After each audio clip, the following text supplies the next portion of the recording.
Obama would have beaten Donald Trump.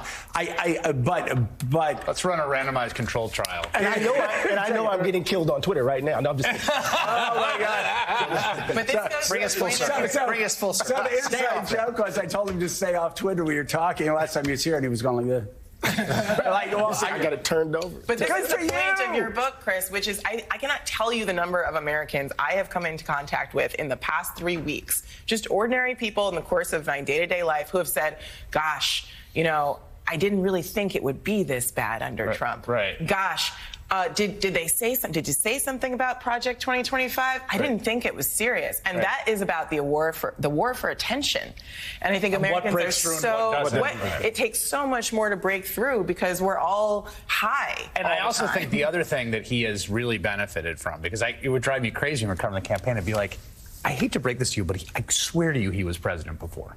Right. Like, he actually was in office. There actually is a record.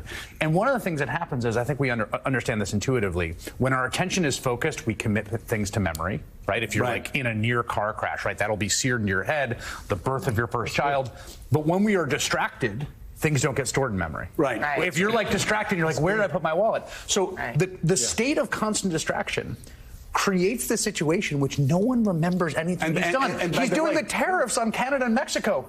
What set the tariff schedule for Canada and Mexico? The deal that he negotiated the first time around when he was president. Yeah, and not just distraction, but trauma, which this country has been. So you're like... and speaking of trauma, and speaking of the lack of, Alex is going through trauma right now, saying, gotta break. Sorry, Alex. But you're talking about the trauma of COVID. That's something, I will tell you, that is something that we all have underestimated, and in part we put aside. Yeah, it's just too much. Because like you said, the lack of attention span. So many Americans put that aside, and what a lot of voters wearing those 52 shirts said was, I like things better before COVID. Oh, yeah. Mm-hmm. And so for those non-ideological people, I don't think that was all about race. I think there were a lot of people just saying, things were better before COVID, and he was there before COVID. They don't remember 2020, but they remember their life before COVID, and they wanted to go back to it, which is, of course, Trump pulled off this amazing thing of like his presidency ended in 2019. Yes. Right. It's like literally, the Trump presidency ended in 2019. It's like, what did we do in 2020? Who was president that year? We lost 1 million people. Yeah. Now that, but again, you look at those 52 shirts. Again, that is a great way to look at it. And I think Democrats are making a huge mistake if they don't think that the 48 people in that room with shirts are terrified by everything that's going on. And a good chunk of those 52% right now are going, oh my gosh, he's finally taking it to these institutions that have failed for 20 years.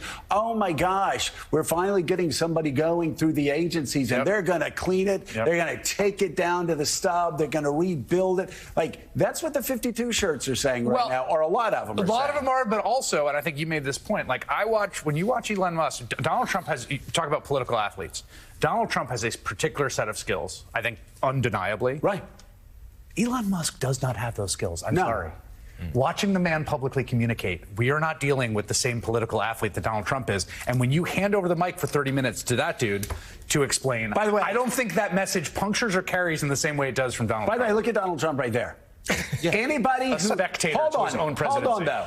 Anybody who thinks he didn't know what was going to happen, oh, he knew. Like, he knew exactly how this was going to play out. He's looking at Elon Musk and he's going, okay. Sink, Yeah, you take the heat for this. You take the heat for this. Yeah. I'm not going to be taking the heat for it. You take the heat for it. So people are going, look at poor Donald Trump. He's sitting there. He's not even the president. No, he knows exactly what he's doing. Yeah. And he's saying, all right, Musk, this is like a lot of heat coming in here. You take it. Yeah, a Trump advisor told me just last week, a story that I wrote, that Trump's okay with, for now anyway, with Musk getting attention because Musk is playing a useful role. He's the fall guy. Yeah. He's taking the blame. Trump's able to stay above the fray with some of these unpopular decisions that Musk and the team are making. And by the way, when things go bad, when cancer research is cut, when University of Alabama has to start laying off people, and Katie Britt is very concerned about it, because when all of this stuff happens, then Donald Trump, it's very easy for him to go, Elon went too far. Yeah. Can't you hear it now? Oh, he was just a special government employee. Yeah. Exactly. Okay. And a special MSNBC host, Chris Hayes, who, like me, has been on a 1-week contract for the past couple decades. Chris and I have always joked, like we would call, go, are they taking you out yet? He goes, no. Is that not true? Yeah. That's why I love you so much, because you're a survivor, because every day you'd hear one of two things back 10 years ago. Oh, yeah. This is the week that Chris Hayes gets fired. This is the week that Joe Scarborough gets fired. I was getting marched off every day. Yeah, one day I had somebody warn me, going, dude, they're going to come in, they're going to put a bag over your head and like walk you out the front door. It's like Chris and I will do it together. Still here. You're still here, and number one. Number one. Ooh, baby, that sounds good. Thanks for having me. All right, thank you. His number one New York Times bestseller is titled "The Siren's Call: How Attention Became the World's Most Endangered Resource." It is an extraordinarily important read, and we'll of course be watching All In right here.